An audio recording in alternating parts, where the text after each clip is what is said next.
All right, no time to explain, gang. Welcome back. King Zeph here, back with another news video for you guys. Happy Saturday. Sorry for the delay. I've been quite busy this week. I know I've been lacking on a couple unpacked videos that are coming down the pipeline. Those will be coming this week. I had to put a couple of them on hold because there's been a lot of stuff going on with life, work, and a bunch of other stuff. And I just got back from traveling. I actually went, if you guys have been watching the channel previously and noticed that, you know, my favorite band is Avenged Sevenfold, is also tatted on my arm, which you guys can barely see here. Their tour started, and one of the ways were in town near me, so I went down to Indianapolis Tuesday to go see them perform and kill it. Then had to drive back home Wednesday and then work and a bunch of other stuff. So a lot of stuff kind of happened in between, and I just been unfortunately too busy to record anything. So sorry about that. That's going to be rectified soon. There's a lot of things kind of popping off between like WrestleMania season and everything else. But while I was gone, I did take a gander at the very first Lorecast from Lorcana, where they gave us a lot of new juicy details, news, and all that other stuff and pertaining to the game. So I'm going to go over all of that stuff here, like I generally do for every set, and kind of give you guys some best practices and a couple other things. So if you like videos like this and you're new to the channel and you just stopped by, welcome. Thanks for stopping by. Please be on the lookout for the rest of this video because I will be going over something in a little bit of a surprise. So watch the entire video because you don't want to miss that. But if you are new here, make sure you give us a subscribe if you like the content, if you want to see more content from us. And of course, if you are an existing viewer, thanks for coming back. Give us a like, give us a comment, and all that other fun stuff. So they announced set 4 for Lorcana, which I'm kind of glad they're kind of doing that now. I think ever since after when set 3 got announced, they kind of pretty much announced that like within a week or two after it came out. So they kind of like quickly got it together. Just like, hey, here's set 3. Here's set 2, and then a week or two later, hey, here's set 3. We're just going to drop that information right now. So they're kind of getting a jump on things because the chapters come out every 3 months. So it's not like they don't have time, but I guess now they've gotten in the pattern of just before it leaks out or people start dropping information, they kind of just get to the point a little bit quicker. So they dropped set 4 information as well as dropped the Lorcana quest information as well as some other official tournament information on that side. So they had a pretty much like a 3-hour podcast or live stream that they talked about a lot of stuff. A little bit of it was rambling. You can tell it's their very first one because they had some hiccups here and there. Just a word of advice for you guys. If Lorcana's team is watching it, just do a little dry run before things, at least for like your images and that type of stuff. Go ahead and do that before you get the show started. We can definitely tell it was your first time doing it, but you guys did a great job regardless. And it's very informational. But they went over some of the things coming in set 4. Well, of course, the introduction of this set is actually themed around Ursula. It's called Ursula's Revenge, if my mind serves me correctly. We're going to go to the website and take a look at what's all in that set or the stuff that they announced. They are unveiling that Encanto is being put in the game. So the Madrigals are going to be cards now. And yeah, so we got another Disney IP that's going to be joining the game, as well as information on the Lorcana challenges. So let me go over to the website right here and let's get this thing going so that way you guys can see what's popping on that. So let me switch screens. Alrighty, so we're here on the new screen. So yep, this is the set 4 stuff from the official Lorcana website. You guys can see there. It's Ursula Returns, not Ursula's Revenge, sorry, Ursula Returns. A storm has been building in the magical realm of Lorcana. A powerful Ursula Glimmer, unleashed from the great Illuminary, is at last ready to put his plans into motion. How far will the Sea Witch go to gain power over all of Lorcana? Set to release May 17th for the LGSs, and then, of course, everywhere else 2 weeks later, which would be the end of the month of May 31st. And then, of course, the feature products are, of course, Illuminator's Trove, as with anything else on that side, followed by the 2 new starter decks, which are actually one starter deck is completely based around Encanto. So we have the Madrigals, the yellow blue, the yellow purple, with the purple super rare being what's his name?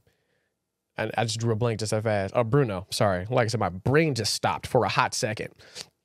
Which I think Bruno's going to be a very important card in purple decks, to be perfectly honest, based on what it does. And then, of course, we have another blue steel deck. Is that another or is that the first one? No, it's another one. Yeah, in Chapter 1, we had a blue steel. So we get 2 returning color types for the new for the 2 new decks. And then, of course, you get the booster packs with the booster box and everything else. But that's not just all, but we're going to keep scrolling through this. So, of course, we have the new starter decks. Basic stuff. You get a starter deck, a booster pack, starter guide, play mat, and then, of course, your counters. Then, of course, you have your standard packs. the Lumineers Trove, which I didn't see this from the last Trove. I didn't realize this until we unopened the Into the Inklings Trove. But of course, no more book. So instead, they're giving us a lore counter based upon the set. So a themed lore counter, which is very similar to the one that you get for playing League. Some damage counter dice, which I do like the dice. They're a little on the small side, but I've been using them in my League this season, and I do thoroughly enjoy them. So getting some dice is very nice. And then you get dividers instead of the book. Now, this time around, the dividers are based around the rarity of the cards. I kind of don't like that, in my personal opinion. That may change in the future, or that might appease some of you, because I know some of you guys may organize your cards based on rarity. I personally organize my cards by set number as well as color. So the dividers that came into the Inklings were based on the color of the ink. So it made it easier for me to keep everything divided that way. I like to keep everything within each respective ink color separated as opposed to its rarity. But if you're a person that likes to organize by rarity, you're in luck. These dividers are in by rarity this time. So not a personal fan for me personally, but to some of you guys with your own different organizational practices, you may like that as opposed to it. But that's still not going to stop me from buying the Trove. I just won't care about the dividers as much as I did with Into the Inklings this time around. And I might modify them. I might just change them up. We'll see how that kind of goes. But essentially 8 packs, lore counter dice, the display case itself, and the new dividers. And then this is new. So replacing the gift set is the Lumineers Quest. So this actually is something new.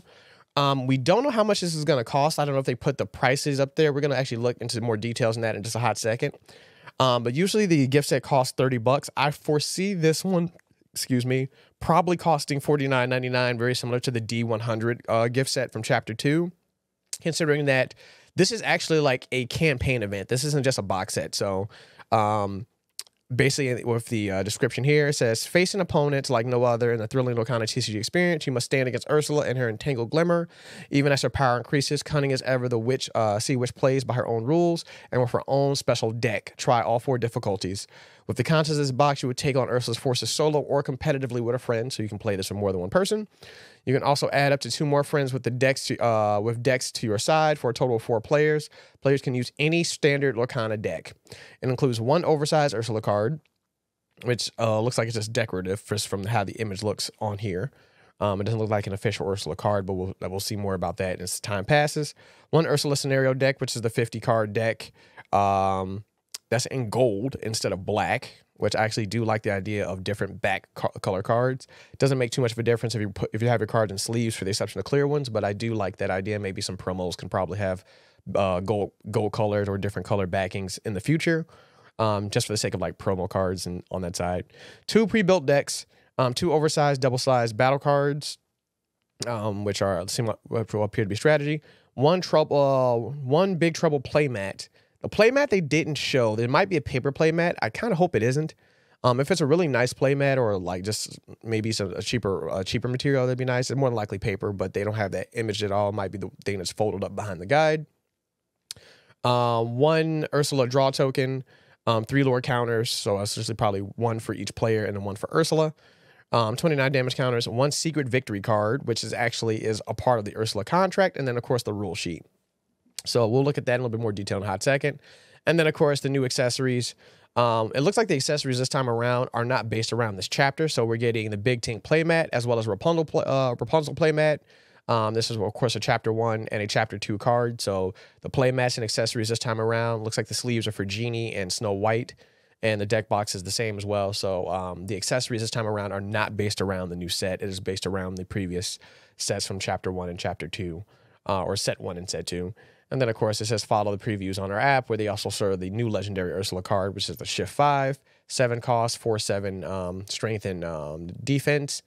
And then whatever this card quests, exert chosen character, and then other characters can't exert to sing songs. So basically, this is a song stopper, which is really, really nice. But back to the Lumineers Quest. We'll go ahead and hit the click here. Go into the full detail, and you get to see things a little bit bigger. But yeah, essentially you do get, it looks like from here, you get a red, yellow deck and a purple steel deck. And of course you get to see the new cards, the new Mulan card, which I think is personally broken. I forgot what its effect is, but essentially I I can probably pull it up and read it after the fact. It might show bigger at the bottom, but basically what based upon whatever you do, or I think how much ink it costs you to summon it, it gain that attack, and then it can attack that many times. So basically, it's a good board wipe attacker for red, which I think is probably going to be one of the most powerful and best red cards to have in your deck. Then of course they put Yin Sing, which is the new legendary for the new set, and then of course the the Fantasia Mickey Mouse, so Sorcerer Mickey for the Broomstick players on that side. Let's see if they actually have a bigger version of that card down here. They do not, so I'll probably have to look at that somewhere else. It might be on the Twitter page, but essentially it kind of breaks down everything that you get in there in a little bit larger size. So this is a little bit different. Of course, this is going to be new, and also I know they're releasing a new starter set for new players to join in, and they also announced that they're going to be having character specific starter decks moving forward. So I don't know if that's going to be within each individual new set, or if they're just going to release new starter decks that are themed around a particular Disney character or Disney franchise. So we're going to be getting new starter decks in the future that aren't just based on ink. They'll be based on theme respectively, so that'll probably change things up, which would be very interesting. They kind of just announced it, but they didn't kind of show anything off, because I guess it's probably not going to come in this particular set. It might be in the next, or it might just be some small shadow drop releases in between sets. But as that information kind of comes down the pipeline, they'll let us know about that stuff. What I'm most interested in, of course, is the contract, because the special gold pack basically says only the victors shall unseal this product and claim the prize within, or this treasure becomes property of the Sea Witch Ursula for all eternity. This is what they were hoping that no one spoils.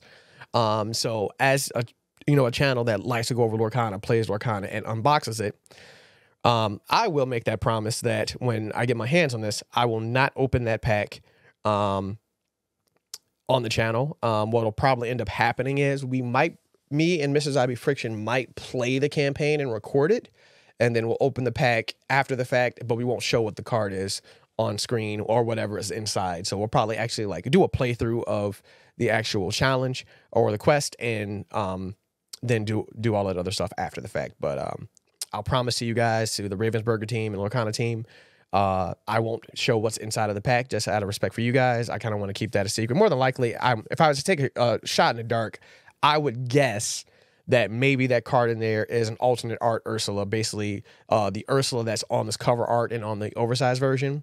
It might be the legendary Ursula, just the alternate art of that. If I was to guess, that's taking a shot in the dark. There's no guarantee of that. I don't know. We won't know until it actually comes out, until I get my hands on it. But we're probably gonna play the campaign, record it on camera, and post a video. But when we open the pack, we won't show what actually is in the pack. So you have that promise from me on that side, Ravensburger. But I do like the idea of this. It allows more people to play the game, and it's kind of just, instead of just giving a gift set where people just can kind of crack it open and kind of keep it on the side, this is kind of something that just says, hey, play this. And the only problem I'm probably going to have with this is when I try, I'm going to try this with the decks that they provide. I feel like, I don't know what Ursula's deck is like or how the campaign is exactly going to go, because they did say that there are harder difficulties and it does get a little bit challenging. The deck I play with in League and the deck I'll probably be playing with in the challenge might just dog wash this, in my personal opinion. So we won't know until that time comes. I'll probably do a review over that once we actually do this and get our hands on it. But I do like the idea of some newer products instead of just a standard gift set where we're just getting packs and everything else.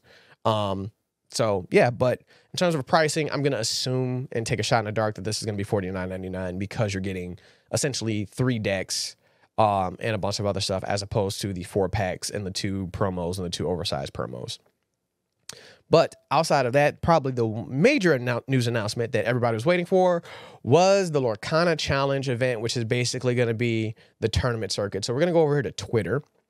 And as you guys can see on the Twitter, they've posted it because they've been unveiling dates left and right. But essentially, when they announced it, they only had the first 2 dates announced, which was Chicago and Atlanta. And they said 4 more dates will be coming down the pipeline. So right here is when they first posted it. Get ready, Illumineers. Tickets for the very first North America Lorcana Challenge events are going on sale this Sunday. The inaugural challenge events takes place May 25th through 26th in Atlanta, Georgia. So that's the very first one that there's going to be. For those that are in Europe, Looks like Lyle France is the first one that's going to be taking place at the exact same time as Georgia, so that's going to be very hilarious.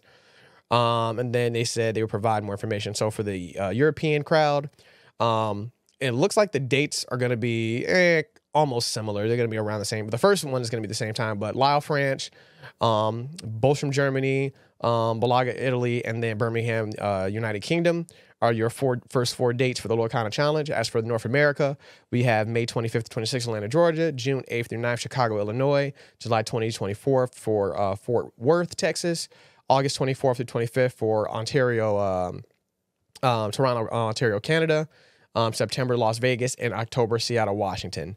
I will be attending Chicago.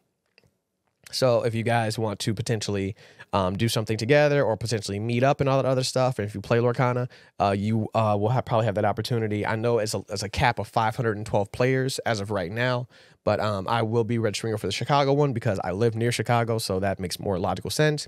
I'm still contemplating if I'm going to go to Georgia or not. I may or may not, and I may also do Las Vegas in September. Just travel around, just to kind of gauge how that plays out. Because, of course, if you win, you do get an invite for the Worlds and future tournament events. And then also the promo cards that they're giving you are amazing. I don't have those images, unfortunately. They showed them during the cast, but essentially you get an alternate art Dragonfire and a bunch of other cool cards with some very special holofoiling. You get Dragonfire just for participating, and then as you climb up the ranks, you know, top 32, top 16, top 8, top 4, all that other fun stuff. You actually get more cards and more special cards, and the winner gets a special one as well. So I will be attending that. The links of that information, I know the tickets go on sale starting tomorrow for Georgia, and then I think it's the end of the month for Chicago and so on and so forth. But if you want to participate in the challenge, make sure you follow them on Twitter because they're giving you all the information in terms of when the tickets will be on sale and all that other stuff. As it stands, it looks like the ticket pricing is $60 to participate. That is a little on the high side, but I'm assuming because you're getting a lot of stuff and they have side events, you know, this is the first set of tournaments and a first set of official events. So it's probably going to be kind of high. The prices may come down in the future, but as of right now, it looks like it costs $60 to participate. But in my personal opinion, if you are good at the game and you rank pretty high and on all the stuff that you get for participating and getting certain ranks, it actually might be very, very beneficial, but only time will tell when that time comes. And that's pretty much all the news on there. But one thing I did kind of find funny, and I will point this out. I'm going to go to the registration page for Georgia right now. Essentially, this is a PBG events. This is their page that they do for that on that side. And it looks like they have for Digimon and a bunch of other games. And then there's Lorcana. And then, of course, you have the register here, which you do it through Eventbrite. And all that other fun stuff. So basically, here's the event times. First round of Swiss starts at 10 a.m. Eastern, Saturday the 25th. It's 9 rounds of Swiss. Games will be played in two game rounds. End of the day, the top 32 players will proceed to the top cut, top 32 single elimination, and then day 2 games will be played at best of 3 rounds. So, yeah, that's pretty much about it. Actually, let me hit the pricing information because they're probably... Oh, they actually do have a page on the website for it. Oh, but they didn't put anything other than basically what they're... Oh, let me keep reading. Oh, here we go. Additionally, players can earn other extended art versions of popular cards from previous sets, including Let It Go, Cinderella, Shout-Hearted, and Rapunzel Gold, Gift of the Healer. The top 4 players at each event will receive a serialized extended art version of the Mickey Mouse Brave Little Tailor, but everybody that participates will receive a Dragonfire promo card. So, since you got Dragonfire, Let It Go, Cinderella, Rapunzel, and Mickey. So Mickey is going to be for the people that are your top 4 people, and that's serialized. So those cards are going to be super limited and probably super, super expensive if you're trying to collect them. So yeah, that's going to be on that side. So that's for the challenge. But one thing I did find odd, going back to the registration page, is for the decklist registration. Ravensburger, I hope you're hearing this when I tell you this. So, of course, they give you this whole form to fill out, which is pretty much a standard, you know, Google form sheet. The problem I have here is the upload your full deck list image, which basically means you need to have the real cards with the timestamp and not a digital deck list image. So, of course, you put in your name and all that other stuff and all the important information. Your your deck colors, your deck variant. If you have a different variant, if you selected other in here, you basically put in what you want here. Your deck list in Dreamborn.inc, which is basically a backup for your photo submission. But they want you to take a picture of your entire deck list. So basically spread all your cards out, take a picture and upload it, make sure that they're not proxies or real. I'm okay with that aspect, but my issue here is that you guys have a deck list. You guys have a deck list form on your website already. There's an official Lorcana deck list form. Let me see if I can actually get to it and show you guys that. Resources.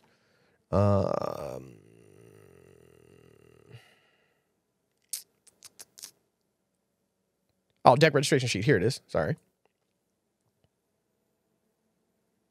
Bingo.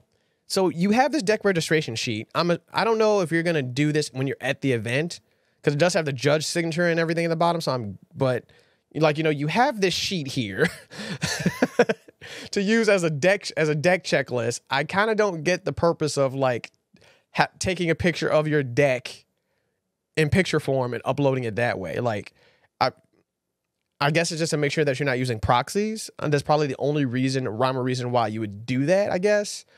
That's just my personal take on it. I feel like you're better off probably having, well, that would take a long time, but I mean, you can have judges or people deck check you at the event to make sure that you're not playing a proxy or something like that. But that's the one thing I find weird about this registration form. I feel like just fill out the sheet and upload that as opposed to taking a picture of it and all that other stuff.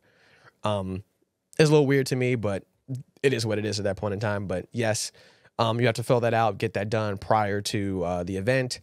This looks like it has to be done 30 minutes prior to the event starting, because the deadline to have this registered is 9:30 a.m. local time, Saturday the 25th, which will be 30 minutes prior to the event starting. So that's all that fun stuff.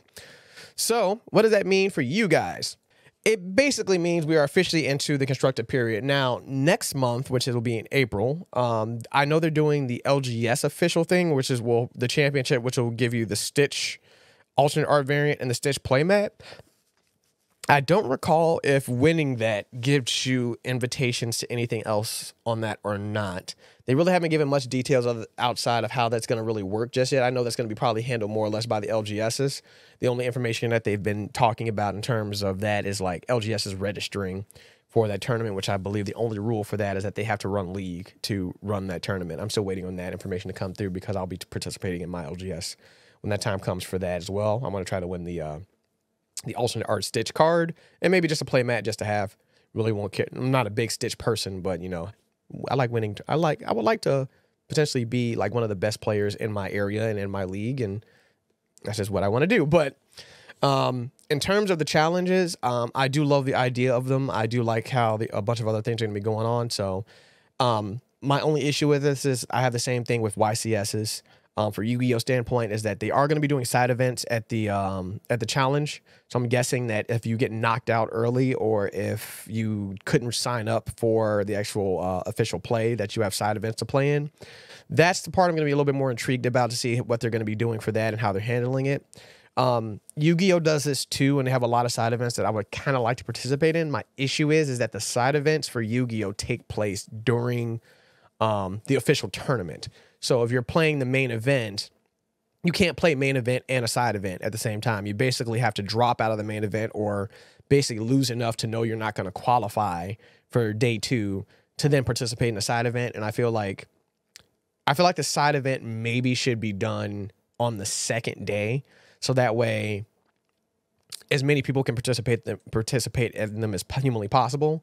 So that way, like, everybody there is like, you have a group of people that may show up for the side event. So like, let them go just do the side events and tell them to show up on this day or whatever it is. But for those that are in the main event that don't make it, but there's a side event that probably took place at the exact same time, now they can't participate in it, which is a little funky and weird. So that's just my take on it. We won't know until they actually do the event. So I'm going to hold off my skepticism a lot. Those are just kind of things that I would kind of be look out for and be a little worried about. But yeah, that's just my take on it. So when I attend, I'll let you know, but I'm still debating or not if I'm going to attend Atlanta or not. I might do it.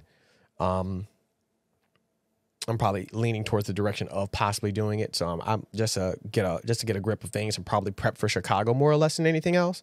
And plus, it'd be nice if I go to Atlanta and win, and then I won't have to worry so much about certain things. That'll be actually kind of hilarious. But I'm intrigued with this. I really can't wait to give this a try and see how this works out. I would love to potentially see if I could have the capabilities of topping. but only time will tell, and that's just something I have to figure out. I do well in my league and my locals, but to kind of play at a little bit more competitive level, I really need to see check certain things out on that side. But anywho, that's going to be all the updates for that. Newsflash for those that are looking to pre-order the next set. Talk to your LGSs. Generally speaking, if my mind serves me correctly, according to the rules, they're not supposed to start doing pre-orders until approximately 30 days prior to release. So you're probably going to be looking at middle of April before pre-orders really start kicking off. I know some places don't follow the rules, and some places do early pre-orders and potentially can disappoint their customers. That's on them in those particular locations and stores. But if your store has done it early and has been able to fulfill their promises, support them, do what you got to do. But yeah, I just would look out for them because I know they might potentially lose their ability to sell Lorcana or be able to throw certain events because of the rules that they violated based on their contracts. And trust me, a lot of stores and people that are snitching on them, I mean, Ravensburger is paying attention to those type of things, so I'd be very careful about that one. But generally, 30 days prior to release is when pre-order starts, so just talk with your LGSs and see what they're doing on that side. But if you like videos like this and comments like this, give us a like, give us a comment, give us a subscribe if you're new. We will be posting some more Pixelborn videos. Mrs. IB Friction, I believe, will be with me because she wants to play the game, so I'll be teaching her how to play. So there'll be some gameplay of her playing as well, and probably me teaching her. So I have a buddy, but also if you're other content creators and you want to work together and make some Yu-Gi-Oh content or some Lorcana content, you know, you can just drop us a line on our IG. We can make some things happen. But as my final and last surprise for you guys, ow, almost in my hand, I will be doing a mini giveaway. So what we will do is, I know this light is killing me. I have a Into the Inklands Trove. It is not a brand new Trove, and the Trove is missing the dividers and the packs. It is essentially the Trove box itself, the lore counter that it comes with, which you guys can kind of see here. I know this lighting is kind of bad because it's kind of hard to kind of get a white light in there. So the lore counter and the dice, I'll be giving away one of those. I do have an extra one you might be able to see. Well, actually, no, that's my actual Trove in the background full of cards sitting on top of another box. But I do have an extra one. I don't need them. I really only cared about the dividers out of it. So unfortunately, I took the packs. You know, is 8 packs, and I'm still looking for cards to finish my deck, which I fortunately was able to do. So no packs and the no dividers, but the lore counter, the dice, and the actual box itself for those that are having difficulties finding a Trove or just want another one or want one just to have their cards organized. I'll be giving away one of those to the channel. So just make sure that you're a subscriber for that. Leave a like on the video and give us a comment on content you want to see in the future, as well as anything that you're excited about for the challenges and the new set and all that other fun stuff. And I will probably run this until the end of April, and then we'll pick a winner at that point in time to give you guys an opportunity to win some stuff. So I'll keep that going for any future videos. That way you just don't get lost. But I appreciate it for lasting to the very end of this video. Leave a comment down below on things you'd like to see and some new things you want to see coming down the pipeline. And Lumineers, let's get your things together. Tournament will be coming up next month for the championship, and then of course the challenge will start in May. So, and probably by then I'll let you guys know definitively if I'll be going to Atlanta or not. But in the meantime, this is King Zeph. No time to explain. Till next time, I'm out. Peace.